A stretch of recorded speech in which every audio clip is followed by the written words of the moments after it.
नमस्कार. आज 5 ऑगस्ट 2024. आज मार्केट ओपन होईल. प्री ओपनिंग 9 वाजता, 9:15 वाजता रेग्युलर लोकांसाठी.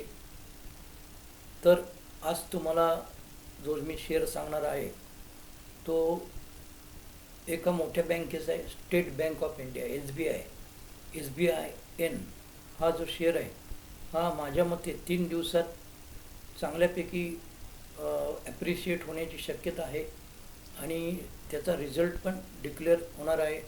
त्याच्यामुळे हा SBI आता खूप वरती जातो का खूप खाली पडतो हे बघण्यासारखं आहे. आणि जर वरती गेला म्हणजे त्याचा फायदा नक्की होईल ज्यांच्याकडे SBI आहे त्यांना. आणि जर कमी झाला तर त्याच्यामध्ये काही काळजी करण्यासारखं कारण नाही, तो 4-5 दिवसात परत पिकअप होईल. तर स्टेट बँक ऑफ इंडिया हा जो शेअर आहे याच्याकडे तुम्ही या वीकमध्ये नजर ठेवून राहा. माझ्या मते SBI हा लाँग टर्मसाठी खूप चांगला आहे. तो जर तुम्ही होल्ड केला एखादा महिना तर चांगला रिझल्ट येईल, पण एखादा महिना थांबवू नका. जर तो काही दिवसामध्ये शूट झाला तर लगेच विका तुम्ही आणि तुम्हाला चांगलं प्रॉपर इन्व्हेस्टमेंट जी केली आहे तुम्ही त्याचा फायदा होईल. तर आपण आता या शुक्रवारपर्यंत बघूया की SBI कसं वाढतो.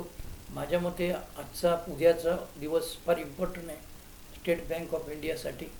आणि ज्यांनी तो स्टेट बँक ऑफ इंडिया विकत घेतला आहे त्यांना मला असं वाटतं निश्चित फायदा होईल. तो त्यांनी कुठल्या प्राईसला घेतला ही गोष्ट वेगळी आहे, परंतु SBI हा 2 दिवसामध्ये चांगला ॲप्रिशिएट होईल. ज्यांनी घेतला नसेल त्यांनी थोडक्यात छोट्या छोट्या लॉटमध्ये तो घ्यावा. आणि हे मी माझ्या मित्रांबद्दल मी बोलत आहे घेण्याच्या दृष्टिकोनातून, जनरल पब्लिकसाठी बोलत नाही. Because I am not allowed to recommend anybody, because I am not registered under SEBI.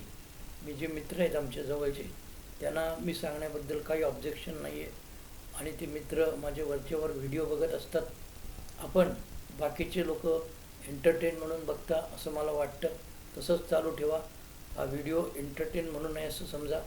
आणि जर चुकून कोणी काही घेतला मी न सांगतासुद्धा, की मी तुम्हाला वारंवार सांगतो आहे की माझे शेअर घेऊ नका, तर त्याच्यामध्ये कोणी घेतला तर त्यांनी त्याच्या रिस्कवर घ्यावा.